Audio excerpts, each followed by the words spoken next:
deux ne peuvent faire chemin ensemble s'ils s'accordent. Qu'est-ce que vous pensez sur la façon dont la médecine traduit et puis la médecine moderne marche?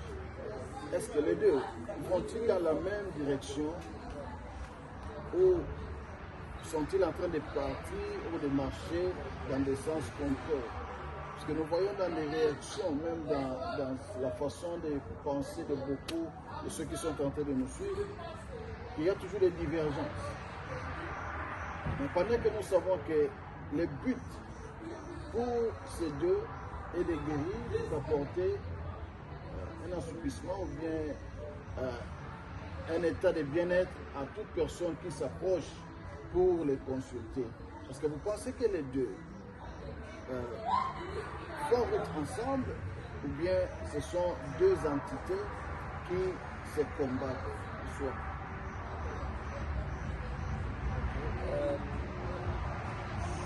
Je dirais que l'objectif étant de guérir les sujets, nous tous nous convergeons vers la guérison. Mais maintenant, il faut voir de l'autre côté, comme de notre côté aussi, il y a quelles sont les bases de cette médecine-là. Parce qu'avec la médecine traditionnelle, il y a des gens qui utilisent des plantes qui ont des pouvoirs ou des principes médicinaux, thérapeutiques, si je peux utiliser le terme médical. Donc, qui veut dire les principes qui peuvent aider à guérir. Mais il y a aussi ceux-là qui utilisent l'exorcisme ou qui utilisent des principes spirituels qui est démoniaque. Par exemple, je dirais quelqu'un qui a une connaissance de... Next time you step now, it's about time you stay inside. When we are done, we will call you. Go inside now. Okay. Yeah. Go inside. But these are busy. There's a... Go inside, we will talk to you again. Okay? Go inside. Go inside. Oh, this inside is this way. Inside. Ok. Donc, quelqu'un qui vous dit qu'il y a son grand-père qui lui a laissé un bâton et dans ce bâton-là, il faut qu'il fasse des exorcismes et puis ça va lui inspirer comment est-ce qu'il va aller chercher des plantes pour l'origine de ces esprits-là. C'est là où il y a suspicion. Donc, comme il y a aussi dans la médecine traditionnelle ceux-là qui ont des connaissances des plantes, qui ont des principes thérapeutiques. De notre côté de la médecine moderne aussi, il y a des médecins qui sont dans l'occultisme, qui sont passés leurs études afin de vénérer certains esprits. Je ne suis pas là, je ne sais pas, je ne sais pas expliquer ça, mais qui vous disent que vers secte, il faut faire ceci, des pratiques occultes qui leur donnent du succès et quand ils vont soigner les malades, les gens seront... Mais non, nous, notre rôle, je pense, en tant que chrétiens, nous sommes une lumière, comme Jésus-Christ avait dit. Nous devons prier, même partout là où il y a... nous avons vu Joseph, il était en Égypte, il a prié parmi tous ces gens qui étaient autour du roi Joseph. Dieu a montré et Dieu a eu sa gloire. Je citerai aussi Daniel. Donc, de part et d'autre, il y a des pratiques, il y a des gens qui ont leur origine occulte, qui ne glorifient pas notre Dieu. Mais il y a aussi ceux qui sont chrétiens, qui font leur médecine en tant que naturelle, et puis avec la gloire de Dieu, ils rendent gloire à Dieu. Je pense que c'est mon intervention.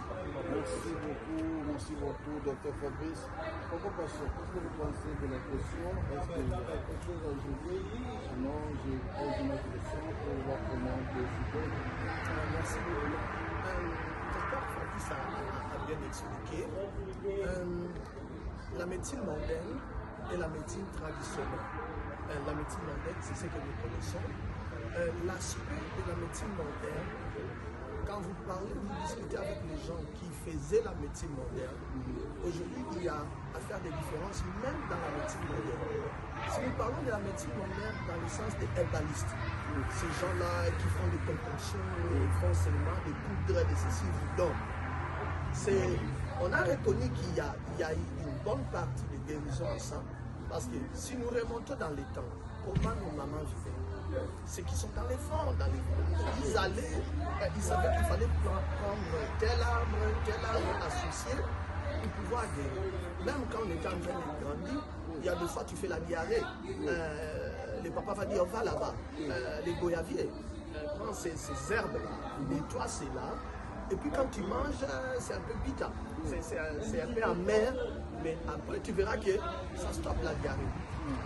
Donc l'aspect qu'on a compris, comme papa Fabrice était en train de dire, les gens qui te font des pouvoirs magiques ou ceci ne savent même pas expliquer.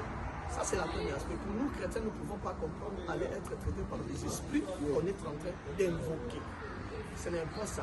Rappelez-vous, même dans la Bible, il y a quelqu'un qui était malade. Au lieu de consulter seulement Dieu, il est parti chercher. Ah, c'est ça que Dieu lui a fait. Donc, cet aspect-là où on invoque des esprits, de ceci, de cela, là, ça devient comme les herbalistes et les gens ne comprennent pas.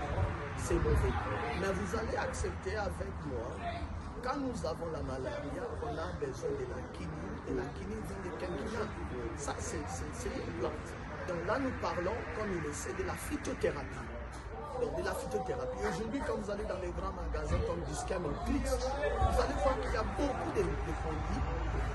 On dit ça, c'est herbe. Hein, c'est quelqu'un qui fait le mint, tout ça, aloe vera. Donc si on voit dans ces aspects-là, moi je dis oui.